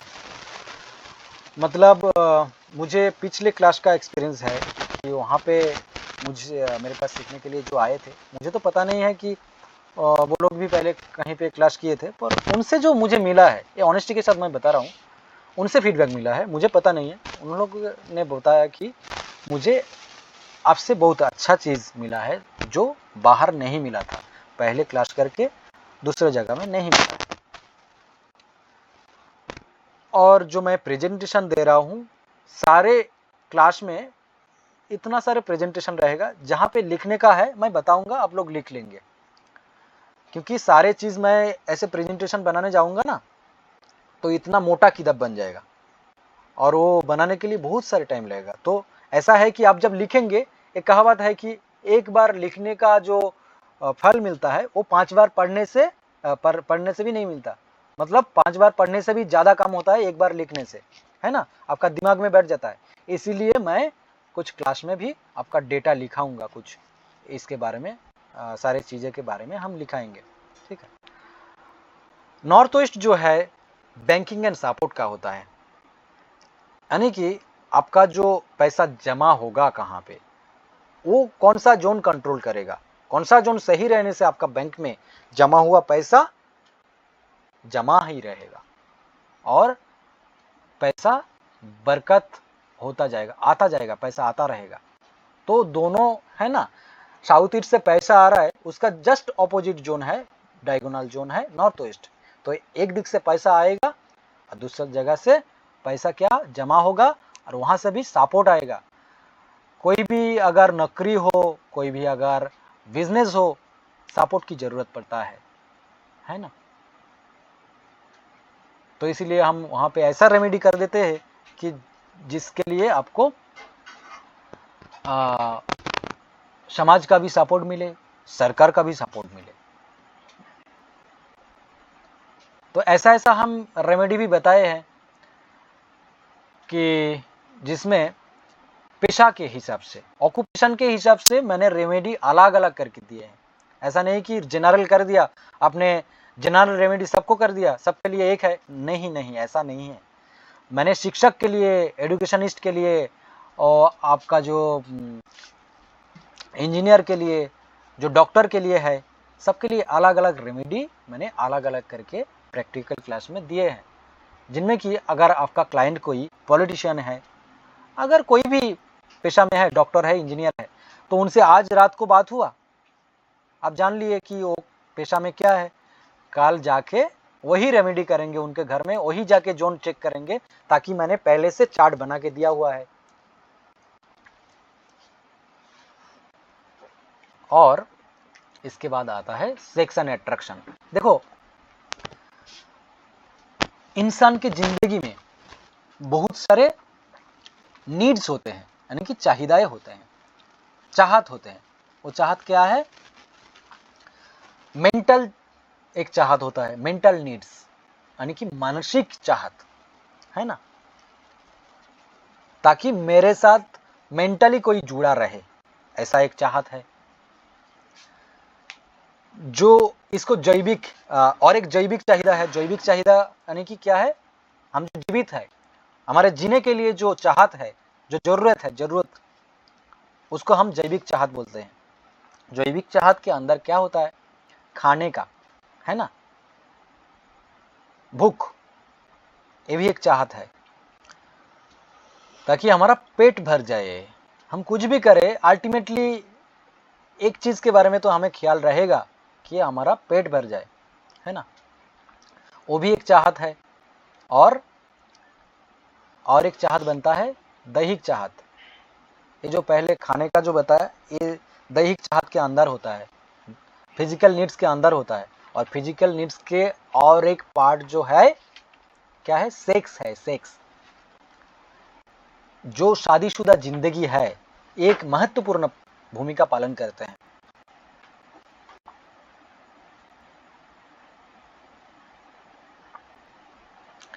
जब एक कहावत है, मोहब्बत क्या है? प्रेम और काम का मिलन है। प्रेम और काम जब मिल जाता है तब भी मोहब्बत होते हैं, है ना। प्रेम तो कभी भी हो सकते हैं, पर मोहब्बत नहीं। मोहब्बत अलग चीज है। तो ये वही जगह है, ये अट्रैक्शन की जगह है। ये जगह अगर गड़बड़ हुआ, पति पत्नी को नहीं चाहेगा, पत्नी पति को नहीं चाहेगा, एक दूसरे के अंदर वो आकर्षण जो है वो महसूस नहीं होगा, खिंचाव जो है वो महसूस नहीं होगा, अट्रैक्शन महसूस नहीं होगा। तो ये जोन बैलेंस होना चाहिए। और एक जो है, मैं सलाह देता हूं कि न्यूली मैरिड कपल या तो यंग जो कपल है, हाँ, जिनका अभी बॉडी जो है तंदुरुस्त है, मैं खुलासा करके बताता हूं, जो तंदुरुस्त है, तो वो लोग ये जगह में अगर बेड बना के रहेगा तो उनका क्या होगा? उनके अंदर जो केमिस्ट्री है, रसायन जो है, वो बरकरार रहेगा। और जब मन सही रहेगा, बॉडी सही रहेगा, उनका जिंदगी जो है ना वो सही चलेगा, प्रेम भाव जो है वो सही रहेगा, है ना। और ये अगर गड़बड़ हुआ तो क्या होगा? एक्स्ट्रा मैरिटल अफेयर हो जाएगा, है ना, बाहरी नाजायज संबंध बनेगा, चाहे वो पुरुष का हो, चाहे वो नारी का हो, उसी घर का। ऐसा भी हो सकता है कि उस घर का लड़की हो, औरत हो, बहू हो, कोई भी हो, अगर यही जोन गड़बड़ है तो आपको समझना पड़ेगा कि ये इसी घर में जाके आपको पता चलेगा कि ये कोई ना कोई तो डिस्टरबेंस में है। कौन सा डिस्टरबेंस? बाहरी नाजायज संबंध बना रहा है। अगर नाजायज संबंध का बात आया आपका पास किसी क्लाइंट के पास से, तो आपको दिमाग में ये आना चाहिए कि आप जाके पहले नॉर्थ ऑफ नॉर्थ वेस्ट को देखेंगे, क्योंकि वही होता है सेक्शन अट्रैक्शन की जगह, है ना। फिर आता है ओ अच्छा, ये पहले मैंने बताया था, है ना। तो ये था 16 जोन, मैं फ्लो में दोबारा बताने चला था, तो यही है। और पांचों जो एलिमेंट होता है वास्तु के काम के लिए, वास्तु में बनावट ही ऐसा होता है कि यहाँ पे 5 तत्व ही होगा, पंच तत्व। पंच तत्व को बोलते हैं खिति अपतेज मरुदबोम, यानी कि पानी, वायु, अग्नि, माटी और ये जो आकाश, है ना। यहाँ पे ये जोन के हिसाब से मैंने यहाँ पे परसेंटेज देके अगर पूरा अगर ये माना जाए, एक 100 माना जाए, तो परसेंटेज कितना मिलेगा। वाटर एलिमेंट का परसेंटेज मिलेगा 25%। यहाँ पे एयर एलिमेंट मिलेगा आपको 18.8%। फायर जो है लगभग, मैं लगभग बता रहा हूँ, ऐसा नहीं है कि ये एक्यूरेट ऐसा है, माप है। तो लेफ्ट साइड में जो चक्र बना हुआ है ना, उसी के हिसाब से मैं जोन पकड़ के यहाँ पे डाला है, तो यही वैल्यू आया है। फायर जोन भी जो है 18.8%, और फिर अर्थ जोन जो है, अर्थ एलिमेंट, उसका भी एट्रीब्यूशन कितना मिलता है, 12.5% जगह मिलता है एक वास्तु में। फिर जो स्पेस एलिमेंट है उसका 25% मिलता है। इतना तक मैंने जितना बताया, आप लोगों को कुछ समझने में प्रॉब्लम आया? हेलो,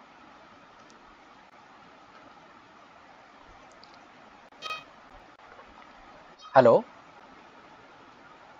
समझ आ रहा है सर। कोई रिस्पॉन्स कीजिए। मुझे स्क्रीन नहीं दिख रहा है क्योंकि मैं प्रेजेंटेशन चालू करके रखा है। आ रहा है समझ सर। अच्छा अच्छा, देखो ये एकदम भी बेसिक है, ये मतलब सिर्फ टाइटल ही मैं बता रहा हूँ, इसका कहानी शुरू नहीं हुआ है। लास्ट मैंने जब प्रैक्टिकल क्लास लिया था, मैंने बताया था कि 3 दिन लूंगा, वहां पे जाके मेरा 7 दिन लग गया, और क्लास शुरू हुआ 2.5 से 3 घंटा तक चलता था, मिनिमम 2.5 से 3 घंटा चलता था ऐसा।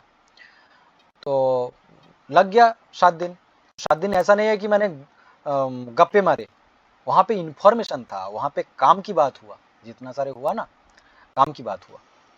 और जिन लोगों ने किया है उनको पता है कि मैंने जो बात करता हूँ वहाँ पे गप्पे नहीं मारता हूँ, काम की बात करता हूँ। और आप लोगों को इतना इंफॉर्मेशन मिलेगा कि आप सेटिस्फाइड हो जाओगे कि यहाँ पे कुछ दिक्कत आ रहा है, प्रॉब्लम आ रहा है, ऐसा जगह नहीं रखेंगे। फिर मेरा चैनल है, आप ग्रुप में क्वेश्चन पूछ लेंगे, या तो पर्सनली मुझे क्वेश्चन पूछ लेंगे, मैं बिजी रहूँगा तो कहीं ना कहीं टाइम निकल के मैं उसके बारे में वीडियो बना के चैनल में छोड़ दूंगा, तो आपके पास ऑब्वियसली मिल जाएगा। हालांकि एक ही चैनल में मैं 2 लैंग्वेज छोड़ता हूँ, बंगाली और हिंदी।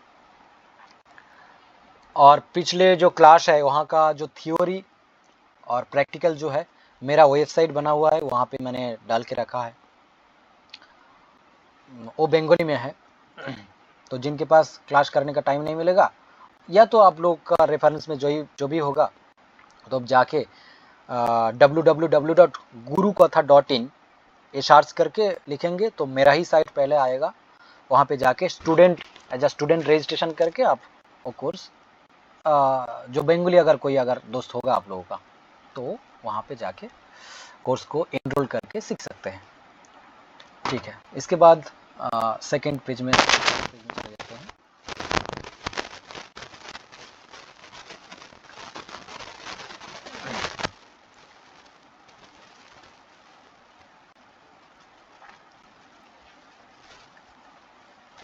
देखो टाइटल में क्या लिखा है यहाँ पे, 5 जो एलिमेंट है इसका जो एनर्जी साइकिल रिलेशन 5 एलिमेंट के साथ क्या है।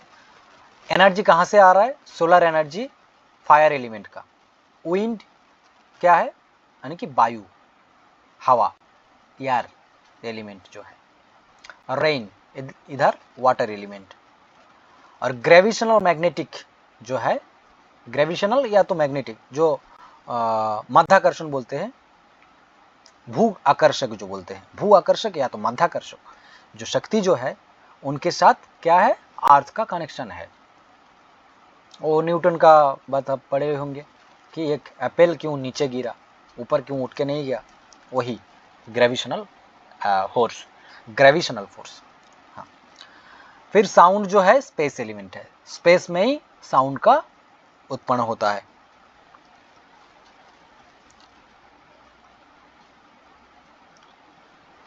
इसके बारे में तो मैंने पहले बात किया है। नेक्स्ट जो है एट्रीब्यूशन। अच्छा,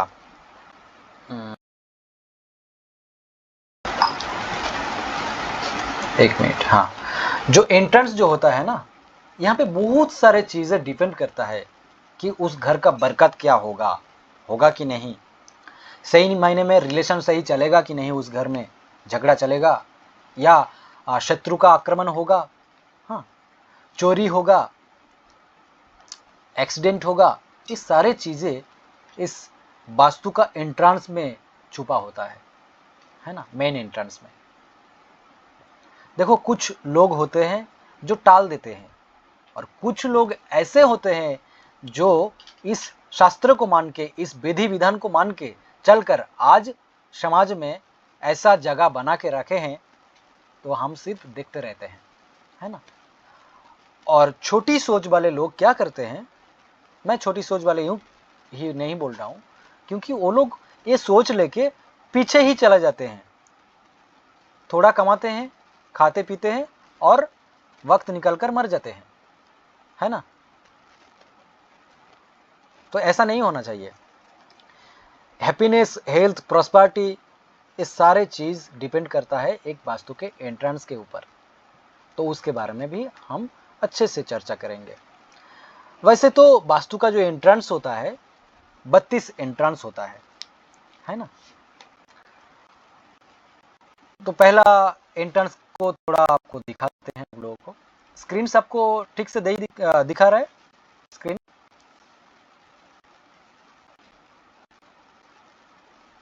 क्योंकि मेरा यहाँ पे ना लैपटॉप में कुछ ऐसे फ्लिक्ट हो रहा है, इसलिए मैं पूछ रहा हूँ।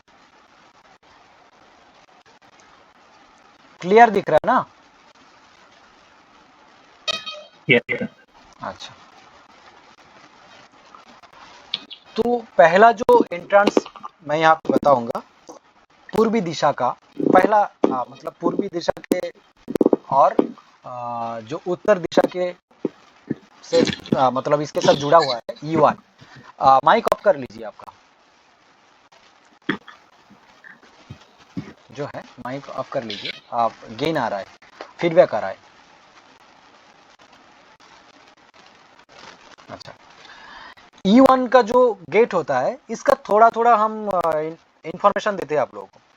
E1 में अगर किसी का गेट हो गया तो क्या देगा, ये सडन लॉस देगा, यानी कि आपका कुछ सडनली कुछ घटा हो गया, अचानक कुछ घटा हो गया, चाहे वो जिंदगी में हो, चाहे वो पैसा का हो, कुछ भी हो सकता है।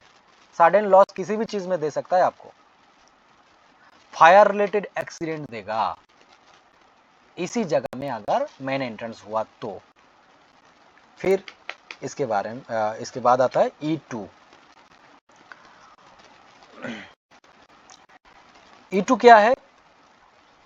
E2 का अगर एंट्रेंस होगा तो उसी घर में फीमेल चाइल्ड बर्थ होगा। वो जगह क्या होगा, वो घर क्या होगा, फीमेल डोमिनेटेड होगा। मतलब उस घर में महिलाएं अपना रूल चलाएंगे, मातृतांत्रिक समाज बनेगा वो, है ना। अनवांटेड एक्सपेंसेस होगा, खर्च अनकंट्रोल्ड हो जाएगा।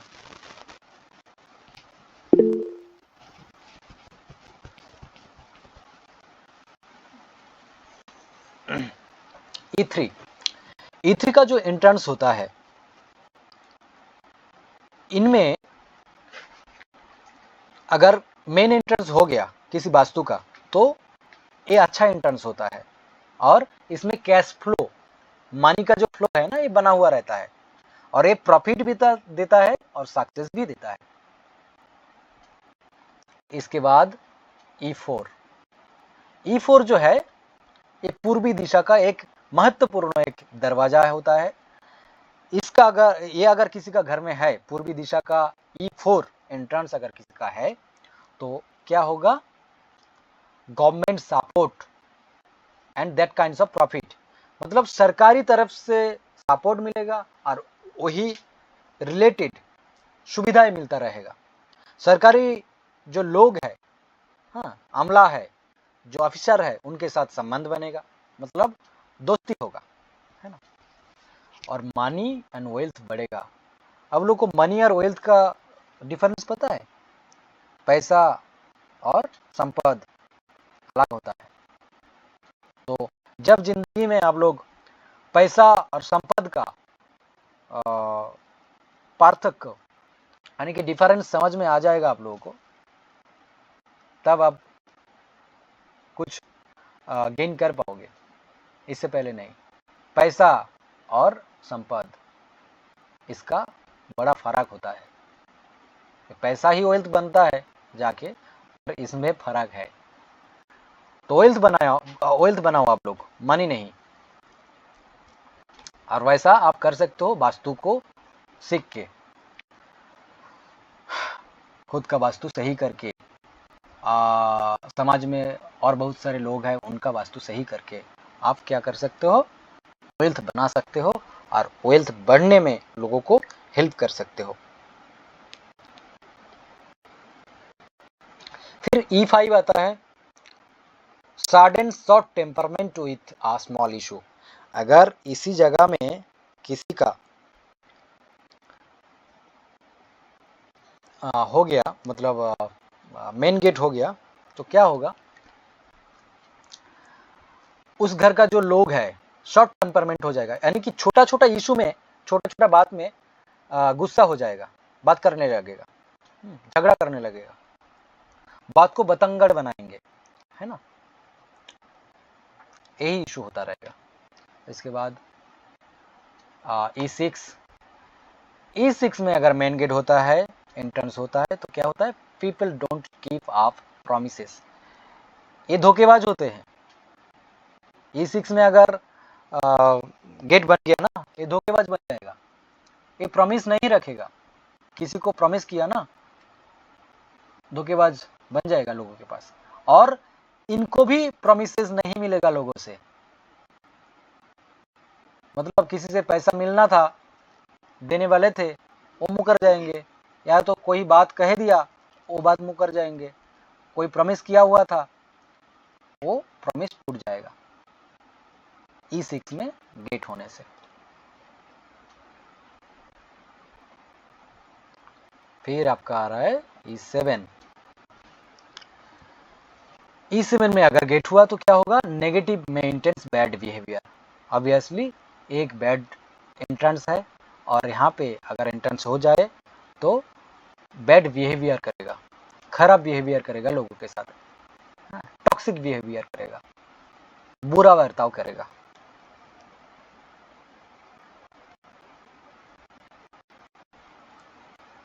फिर आता है E8। E8 में अगर किसी का मेन एंट्रेंस आ रहा है, may suffer due to accidents, losses and death.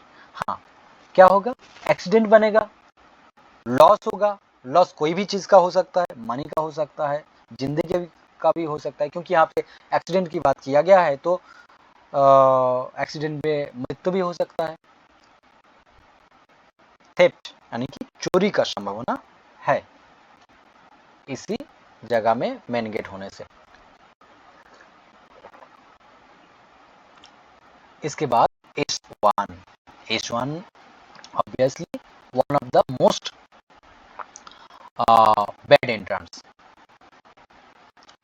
यहाँ पे अगर एंट्रेंस हो गया तो उसी घर का जो मेल है, जो पुरुष सदस्य है, सब इफेक्टेड हो जाएगा।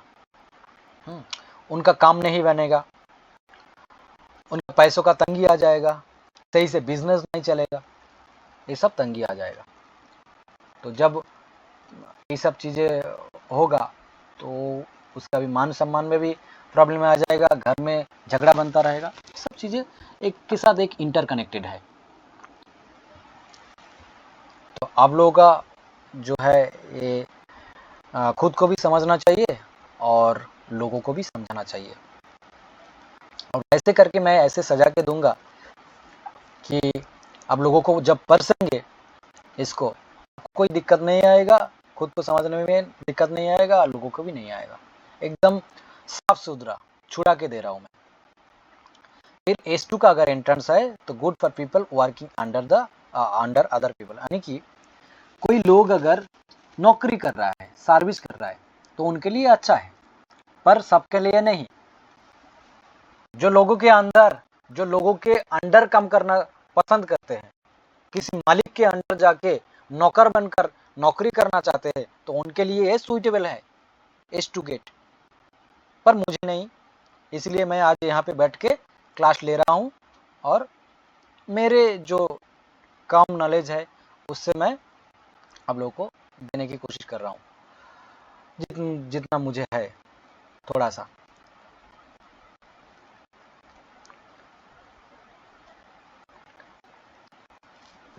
इसके बाद S3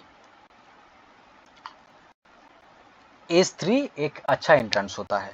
तो इनमें मैंने जितना बात किया है, यहाँ पे आप गौर किए होंगे कि E3 और E4 का जब मैं बात कर रहा हूँ वहाँ पे अच्छी बात हो रहा है, यानी कि आपको ये समझना चाहिए कि कोई भी जोन का अगर E3 मतलब 3-4 वाला एंट्रेंस अगर मैं बात कर रहा हूँ 3-4 का, तो वो अच्छा ही है किसी भी घर का।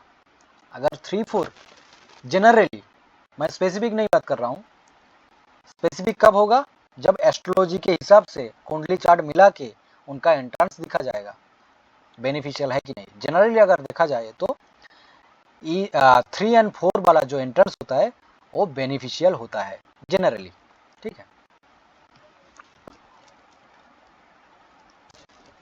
इसके बाद H4 भी एक अच्छा एंट्रेंस होता है, हाईली सक्सेसफुल होता है, फैमिली ब्लेस्ड विथ मोर सन। अगर किसी का H4 वाला एंट्रेंस है तो उस घर में एक से ज्यादा मेल चाइल्ड रहेगा, सन रहेगा, बेबी बॉय रहेगा, बेबी बॉय का बर्न होगा। अगर किसी का घर में है नहीं, हुआ नहीं बच्चा, तो आने वाला बच्चा जो होगा अगर S4 एंट्रेंस है तो वो बेबी बॉय ही बनेगा। और भी बहुत सारे योग बनते हैं, पर ये भी एक साइन है। इंडिया में शास्त्रों का कमी नहीं है, सिद्धांत का कमी नहीं है, धारा का कमी नहीं है। तो वैसे वास्तु का जो हिसाब है, इसका जो कैलकुलेशन है, इसी हिसाब से अगर S4 में एंट्रेंस होता है तो उस फैमिली में ज़्यादा मेल चाइल्ड बनते हैं अगर लिया तो।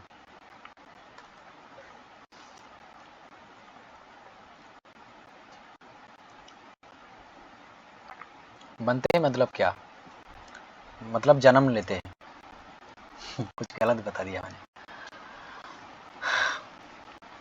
S5 का entrance negative, mind blocks and debit. क्या होता है, एक नेगेटिव एंट्रेंस होता है। S4 के बाद जितना यहाँ पे नेगेटिव एंट्रेंस होगा W2 तक, वो बात कर रहा हूँ बाद में। ये क्या है, एक नेगेटिव एंट्रेंस है और माइंड ब्लॉक कर देता है और ऋण हो जाता है, ऋण लोन हो जाता है ना। इस एंट्रेंस को कभी नहीं बनाना चाहिए।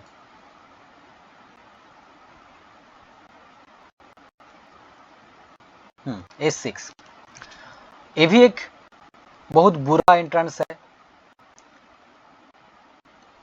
ये क्या लाता है, दरिद्रता लाता है, हाँ, भूखमरी ला देगा। ये एंट्रेंस अगर किसी का घर में है तो दरिद्र बना देगा, भिखमंगा बना देगा उसी घर का। और पहले मैंने बताया कि ये डिस्पोजल जोन है, ज़्यादा एक्सपेंडिचर करवा देता है डिस्टर्ब मैनर में आया तो। और यहाँ पे अगर मेन एंट्रेंस बन गया तो समझ सकते हो कि क्या बन सकता है।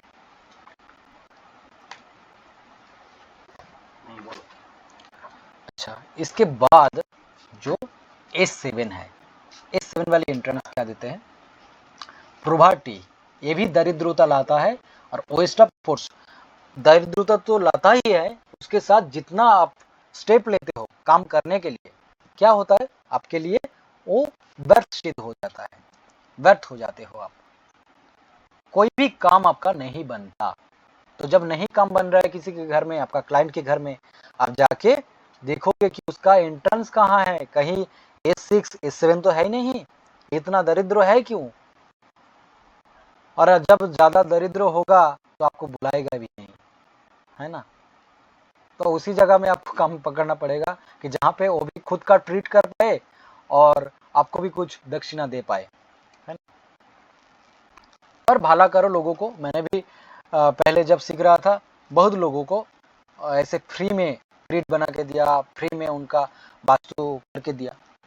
आप लोग भी ऐसे सीखने के लिए पहले ऐसे करोगे आस पड़ोस में, जो इन सब्जेक्ट को रेस्पेक्ट करता हूँ, आपको रेस्पेक्ट करता हूँ।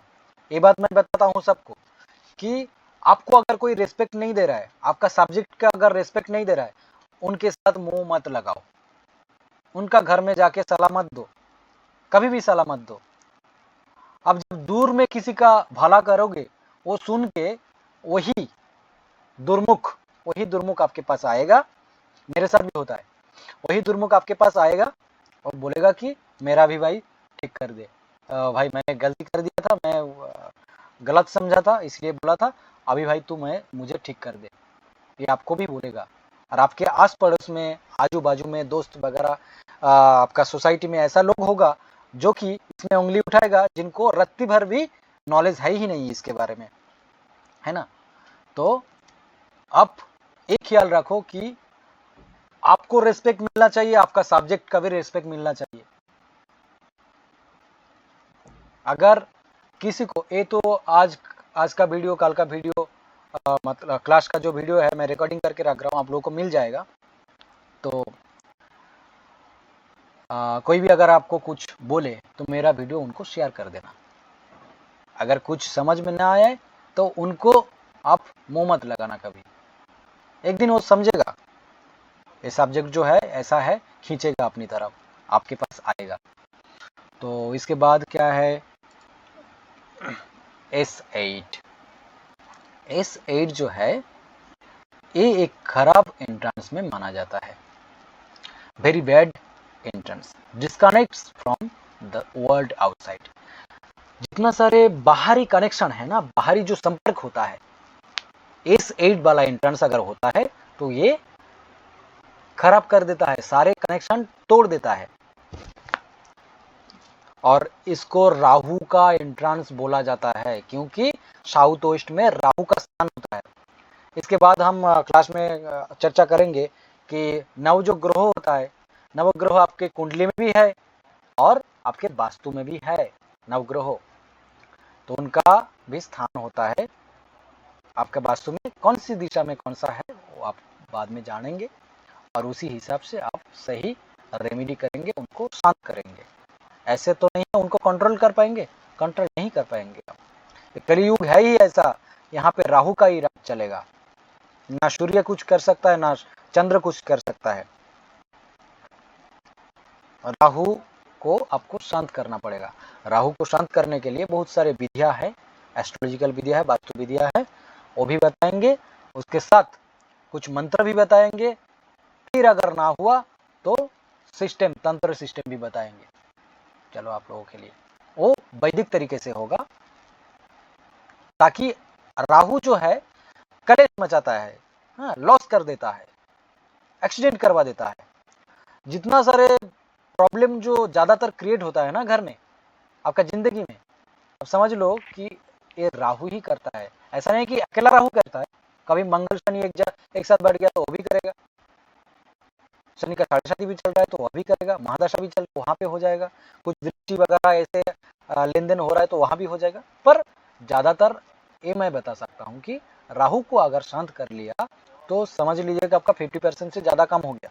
बाकी रेमेडी तो बाकी आप करेंगे ही, क्योंकि कलयुग चलता है राहु के हाथ में। बड़े बड़े इंडस्ट्री, फिल्म इंडस्ट्री जितने सारे है, ये सब राहु के डोमेन में पड़ता है। अच्छा, उसके बाद W1 जो होता है नेगेटिव एंट्रेंस, यहाँ पे फिनेंशियल लॉस होता है, फिनेंशियल लॉस यहाँ पे आपको देता है। तो आपको चाहिए कि जहाँ पे जिसके घर में फिनेंशियल लॉसेस हो रहा है लगातार, आपको जाके W1 में एंट्रेंस है कि नहीं, और सारे जितना मैंने पहले बताया है कहाँ पे एंट्रेंस है उसके एट्रीब्यूशन के साथ मिला लेंगे, चेक करेंगे, तो आपको पता चलेगा कि ये प्रॉब्लम आया ही क्यों ये दिक्कत हो रहा है इनके जिंदगी में। सिर्फ यही नहीं, जोन तो पहले बताया मैं 16 जोन, फिर बता रहा हूँ अभी 32 एंट्रेंस, उसके बाद मैं बताऊंगा देवता, है ना। देवता के बारे में थोड़ा थोड़ा ये करेंगे, यहाँ पे प्रेजेंटेशन नहीं दिखाएंगे, ऐसे मुंह पे बात करेंगे। तो देखो देवता जो होता है उसके बारे में थोड़ी बात कर लेते हैं, ये इसको कंप्लीट कर लेते हैं, एक साथ दिमाग में बहुत कुछ आ जाता है ना। अच्छा, W2 जो है instability and insecurity in life, है ना। आपका जीवन में स्थिरता नहीं देगा, हाँ, आपको कहीं जगह रोकने नहीं देगा, चाहे वो जॉब हो, चाहे वो रिलेशन में हो, क्या करेगा वो बिछड़ता रहेगा, और इनसिक्योरिटी रहेगा जीवन में कि ये जो कर रहा हूँ ये सही कर रहा हूँ ना, ये मिलेगा ना मुझे इसका प्रॉफिट, ये जो रिलेशन चल रहा है ये रहेगा ना आखिरी तक, ये जो मैंने पैसा इन्वेस्ट किया है इसमें रिटर्न आएगा ना मेरा, ये जो बिजनेस मैंने लगाया है इससे मेरा प्रॉफिट होगा ना। तो ये इनसिक्योरिटी चलता है, क्यों, मतलब ये भरोसा नहीं देता, में कॉन्फिडेंस को लो कर देता है। देखो यहाँ पे कॉन्फिडेंस लो कर दे रहा है, कहाँ पे, ये वाला एंट्रेंस आपका फायर जोन, फायर को खराब कर रहा है। फायर में कौन सा फायर, ये SSE वाला फायर खराब कर रहा है, यहाँ पे पावर एंड कॉन्फिडेंस है। तो एक जगह में अगर खराब है ना, तो आपका दूसरा जोन भी खराब कर देगा इंटरकनेक्टेडली। सो आपको समझना पड़ेगा कि प्रॉब्लम है क्या, प्रॉब्लम के हिसाब से आपको ढूंढ कर उसका रेमेडी करना होगा, और उसके बारे में सही इंफॉर्मेशन हम दे के रखेंगे आपको। जब भी भूल जाएंगे ये सब चीजें एक बार खोल लेंगे, या तो जब क्लास लूंगा आप नोट करके रखेंगे, उस नोट को एक बार खोल लेंगे तो सब याद आ जाएगा। क्योंकि मैं ऐसे छोड़ा, मतलब खुला क्या बोलते हैं उसको, ये निकाल के देता हूँ, बंधन निकाल के देता हूँ। W3 का जो एंट्रेंस है गुड, मैंने बताया था कि हर जगह में 3 और 4 का जो एंट्रेंस है अच्छा है, तो उसी हिसाब से W3 का एंट्रेंस अच्छा है। लॉट्स ऑफ मनी, और उसमें उस साइड में जाके देखिए कि ये सेविंग्स की जगह है ना, तो यहाँ पे मनी रखेंगे तो सही रहेगा, मनी जमा हुआ रहेगा। अगर जोन बैलेंस है तो, अगर एलिमेंट बैलेंस है तो सारी चीज कैसे बैलेंस होना है वो भी हम बताएंगे। फिर प्रॉस्पर्टी, यहाँ पे प्रॉस्पर्टी भी मिलता है। उसके बाद W4, ये भी एक ऐसा है, अच्छा जोन है, न्यूट्रल एक है, लॉस तो कराता ही नहीं है, यहाँ पे प्रॉफिट होता है ना। ये जोन अगर बैलेंस हुआ ना, आपका गेन होगा, प्रॉफिट होगा, हैप्पीनेस भी बजा रहेगा, हाँ, हैप्पीनेस का बरकरार रहेगा हैप्पीनेस, और लाइफ भी स्मूथ चलेगा। फिर आता है यहाँ पे W5, ये न्यूट्रल है। यहाँ पे अगर W5 का लिख के रखा है ना, क्या है, W4 वाला था पहला, हाँ ये W5 वाला, यहाँ पे जो इंडिकेशन दिखा रहा है, एक मिनट, ये थोड़ा गलत दिखा रहा है, ठीक है, यहाँ पे मत देखिएगा, ये W5 लिखा हुआ है तो इसका एट्रीब्यूशन यही है, देखता हूँ इसका वाला, हाँ ठीक है, अच्छा, ये क्या है? न्यूट्रल है, trying to be a perfectionist, मतलब वो खुद परफेक्ट रहने की कोशिश करेगा और दूसरों को भी परफेक्ट रहने के लिए बोलेगा कि ये करो, वो करो, वो करो, वो करो, ये सही नहीं हुआ है, ये काम सही नहीं हुआ है, उसको ठीक करो। हमेशा चिड़चिड़ चिड़चिड़ चिड़चिड़ करता रहेगा लोगों के, मतलब अगर घर में रहे तो सारे लोगों को ऐसे पीछे लगा रहेगा, अगर काम में है तो उसका जूनियर को लगा रहेगा, अगर बस बनाएगा आदमी तो जिंदगी हराम कर देगा, जो एम्प्लॉय है उसके अंडर में काम करते हैं जितने एम्प्लॉय, उन लोगों को हराम कर देगा जिंदगी। ये सही नहीं हुआ, ये फाइल सही नहीं हुआ, उसका प्रेजेंटेशन सही नहीं हुआ, इसको बनाओ, उसको बनाओ, ये सही करो, वो सही करो, ऐसा करता रहेगा।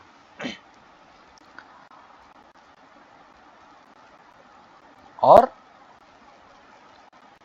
जो डिसीजन जो है कभी भी किसी के साथ मैच नहीं करेगा।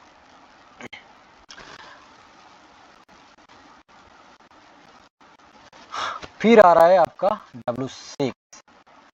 W6 जो है, मैं सफर फ्रॉम डिप्रेशन। हाँ, डिप्रेशन में तो जाएगा ही, क्योंकि जोन देख लीजिए एक बार, यहाँ पे वेस्ट ऑफ नॉर्थ वेस्ट, वही कोक भवन का जगह है। तो यहाँ पे अगर किसी ने गेट बना के रखे हैं तो ऑब्वियसली उसका क्या होगा, डिप्रेशन में आएगा। हाँ, और एक चीज होगा, यहाँ पे अगर गेट बन जाता है तो धीरे धीरे दारू का नशा करना चालू करेगा, नशेड़ी हो जाएगा, आदत बनेगा नशा करने की।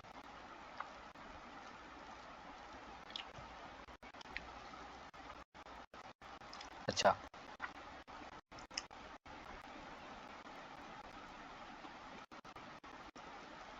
इसके बाद जो प्रैक्टिकल क्लास होंगे ना, उसमें फिर से भी ये चर्चा करेंगे,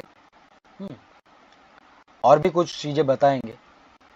तो ये सिर्फ ऊपर ऊपर से बता रहा हूँ मैं। कितना टाइम हो गया? अभी 11 बज गया। और 15-20 मिनट लेते हैं। W7 जो है, सफर फ्रॉम एडिक्शन। हाँ, यहाँ पे भी एडिक्शन बनता है, ये दारू नशे का आदि बन जाते हैं। ठीक है, इसको छुड़ाने की रेमेडी है मेरे पास, वो भी आप लोगों को सिखाएंगे कि कैसे नशा छुड़ाया जाए। बहुत सारे ऐड मैंने दिखता हूँ रास्ते पे, होता है कि मद छुड़ाइए, मतलब दारू छुड़ाइए, ऐसे होता है, गंजा छुड़ाइए। तो उसका रेमेडी मेरे पास है। वास्तु में ऐसा कुछ चेंज कर देंगे तो दारू छूट जाएगा। ऐसा मैंने मेरे क्लाइंट के घर में करके रखे हैं और उनका दारू छूटा भी है। अच्छा, W8 unlawful and unfair practices. देखो, इलीगल कुछ करेगा, हाँ, अननेसेसरी चीजें करेगा और लोगों के साथ बुरा बर्ताव करेगा, और जो बुरा जो प्रैक्टिसेस है वो सीखेगा एंड करेगा और लोगों के ऊपर अप्लाई भी करेगा। ऐसा जो रॉन्ग चीजें है, जो सामाजिक तरीके से जिसका कोई वैलिडेशन नहीं है कि ना किया जाए, वैसा कुछ काम करता रहेगा। N1, ये भी एक बैड एंट्रेंस है।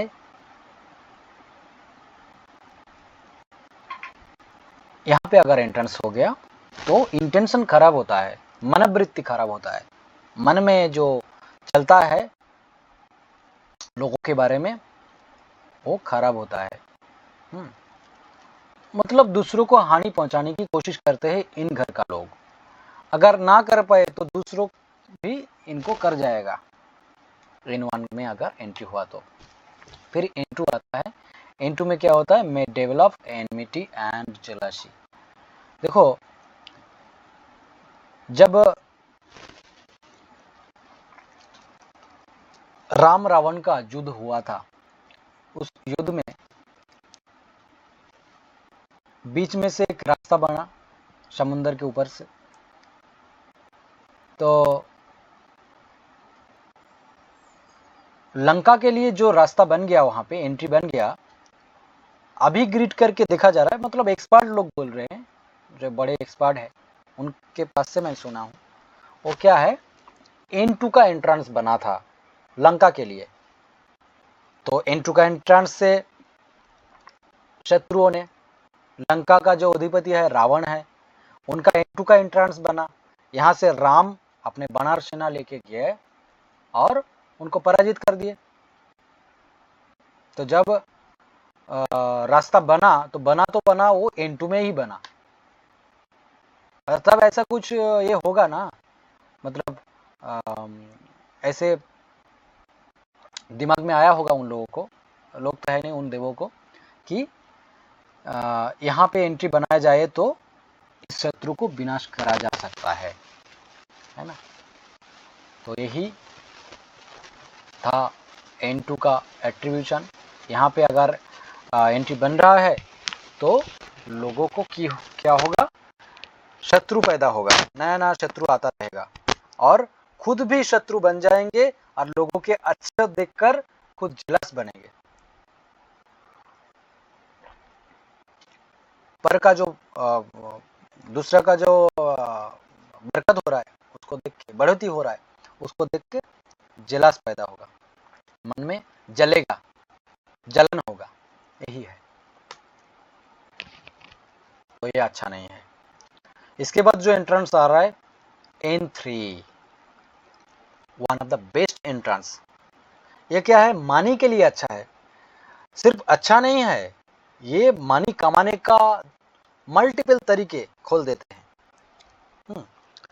मैं कुछ दिन पहले, 4-5 दिन पहले एक जगह में जाके वास्तु करके आया हूँ, उनका रेमेडी करके आया हूँ। तो उनका वर्चुअल एंट्रेंस खुलवा दिया मैं, शायद, हाँ वर्चुअल खुलवा दिया, क्योंकि वो उस जगह में उनका दीवार था। उस जगह से मैंने वर्चुअल एंट्रेंस खोल के इसको एक्टिव कर दिया N3 का, ताकि उस घर में जो है ना मल्टीपल इनकम चालू हो जाए। और होगा भी, करे हैं तो उस घर में मल्टीपल इनकम आना ही है। अच्छा, one of the best entrance बोल दिया मैंने। इसके बाद और N3 जो होता है ना, N3 आपका क्या बोलते हैं इसको, सॉरी, उनको मुखिया है वो, मुखिया वास्तु का मुखिया है। मुखिया मतलब विश्वकर्मा जी है, ये विश्वकर्मा का स्थान है N3।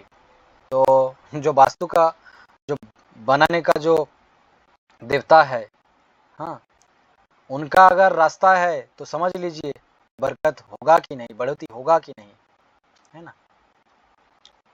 ये बरकत शायद उर्दू शब्द है और मुझे तो इतना हिंदी पता भी नहीं है, तो जो भी मुंह में आ रहा है बोल रहा हूँ, इसमें कुछ ये नहीं करिएगा। और ये मेरा मदर लैंग्वेज है ही नहीं, वैसे प्रैक्टिस में सीख गया हूँ, तो भूल चूक माफ कीजिएगा आप लोग। N4 का जो एंट्रेंस होता है ये बहुत अच्छा होता है। मैंने अपना घर में N4 का एंट्रेंस रखा है, पहले से था, मैं बढ़ा के उसको रखा है। N4 और N5 को लेकर बनाया मैंने, क्योंकि टोटल जो है 6 फीट का है, 3-3 फीट का लेके मैंने N4 और N5 का बना के रखा है। कारण आप खुद ही समझ रहे होंगे, abundance of money, inherited and money. तो इसमें जो है मनी तो बढ़ेगा ही, अपॉर्चुनिटी तो आएगा ही, उसके साथ साथ आपको अगर मिलने का चांस रहता है ना, जैसे इनहेरिटेड कुछ मिलने का, वो भी मिल जाएगा। और N3 का मैंने मेरे घर पे भी वो ये करके रखा है, वर्चुअल एंट्री करके रखा है। इसके बाद आता है N5। N5 क्यों खोला है मैंने, ये रिलीजियस है एंड काम है। अगर कोई आदमी, कोई इंसान, कोई लोग उसी घर का ज्यादा गुस्से वाला है, आप उस घर में N5 का वर्चुअल एंट्रेंस करवा दीजिएगा। वर्चुअल एंट्रेंस कैसे कराया जाए वो मैं सिखाऊंगा क्लास में। वर्चुअल एंट्रेंस क्या होता है, एक दीवार होता है, मतलब समझ लीजिए कि आप एक, आपका N3 में गेट है और आप N5 खोलना चाहते हैं, पर N5 में आप गेट खोलेंगे तो बड़ा हो जाएगा, वो जगह उतना क्यों देंगे आप, वहाँ पे दीवार है, तो आप क्या करेंगे, वहाँ पे ऐसा चीज़ कर देंगे, ऐसा रेमेडी कर देंगे, वहाँ पे दीवार बिना काट के ही वहाँ पे दीवार बन जाएगा, दीवार का काम करेगा, है ना। तो वो भी हम सिखाएंगे।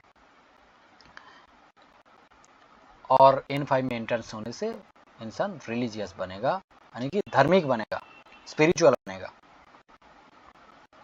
और उसका जो इनकम है ना स्पिरिचुअल तरीके से होगा, स्पिरिचुअल रास्ते पे से होगा। मैंने खोल के रखे हैं, तो जैसे कि ये एक स्पिरिचुअल चीज़ें है, स्पिरिचुअल सब्जेक्ट है, अध्यात्म के साथ जुड़ा हुआ है, ऑकल्ट साइंस है, गुप्त विद्या, रहस्यमय विद्या, जो भी कह सकते हैं, तो इसका कनेक्शन होता है स्पिरिचुअल के साथ, स्पिरिचुअल वर्ल्ड के साथ। इसीलिए मेरा जो इनकम इसी रास्ते से आता है। चलो, और N3 के लिए तो मेरा मल्टीपल इनकम आ रहा है कई रास्ते से, और N4 के लिए मेरा क्या होता है, अपॉर्चुनिटी आता है ना। और अगर भगवान ने साथ दिया, आप लोगों ने साथ दिया, मेरा किस्मत सही तरीके से चला, तो एक दिन N4 के लिए मेरा नाम ही ब्रांड बन जाएगा, है ना। मेरा अगर कंपनी का नाम ब्रांड बन जाएगा, कंपनी भी बन जाएगा, ब्रांड भी बन जाएगा। N4 यही करता है, मेरा बताने की ये यही है, मत तो यही है कि N4 ब्रांड बनाता है। N6 क्या होता है, may lead to weak connection in the society। Obviously N6 का अगर एंट्रेंस होगा तो सोशल कनेक्शन खराब कर देगा, दुर्बल बना देगा, निर्बल बना देगा। N7 girls dare to go beyond traditional belief and culture. उस घर का लड़की लोग क्या करेंगे, समझ लीजिए कि ब्राह्मण घर का लड़की है, जाके मुस्लिम से प्रेम करेगा, उससे शादी कर लेगा, और वो अपना धर्म छोड़ने की डेयर करेगा। तो जैसे जैसे आप कहीं पे आपका आस पड़ोस में कुछ ऐसा हो रहा है कि एक जाति का है दूसरा जाति में जा रहा है, मैं यहाँ पे कंट्रोवर्सी नहीं क्रिएट कर रहा हूँ, यहाँ पे एक एट्रीब्यूशन की बात कर रहा हूँ। अगर ऐसा हो रहा है, मॉडर्न सोसाइटी में बहुत कुछ हो रहा है, अगर समाज एक्सेप्ट कर रहा है, उसका फैमिली एक्सेप्ट कर रहा है तो कुछ नहीं जाता, पर अगर ऐसा हो रहा है तो वो किस लिए हो रहा है, ये एक कारण है, बहुत सारे कारण हो सकता है, उनमें से ये भी एक कारण है कि N7 में मेन गेट हो सकता है या है। Girls dare to go beyond traditional belief and culture, उनका ट्रेडिशनल कल्चर को मानेंगे नहीं और दूसरा कल्चर में जाके बैठने की कोशिश करेगा, क्रिश्चियन बन जाएगा, मुस्लिम बन जाएगा, या तो और कुछ बनने जाएगा, दूसरा परिवेश में जाके बैठ जाएगा, या तो विदेश में जाके बैठ जाएगी, ऐसे ओ जाएगी ना, हाँ लड़की जाएगी, ग्रामर का मुझे याद नहीं था। N8 अच्छा नहीं है। Higher bank balance from loan, एक घर का मेरा परिचित एक है, मेरे फैमिली के साथ जुड़ा हुआ है, तो उसका घर में जाके देखा कि N8 का एंट्रेंस है। वो क्या करते हैं, उसका बैंक में तो पैसा है पर वो लोन का है, वो हफ्ते में लोन चुकाते हैं, है ना। N8 का entrance good for business, business के लिए अच्छा है, नॉट फॉर सर्विसेज। जो लोग सर्विस करते हैं, कोई भी सर्विस करते हैं, उस सर्विस करने वालों के लिए N8 का एंट्रेंस सही नहीं है, तो ये एंट्रेंस लेना ही सही नहीं है ना। अगर ये एंट्रेंस बन रहा है ये सही नहीं है। तो ये था 32 एंट्रेंस। अब लोग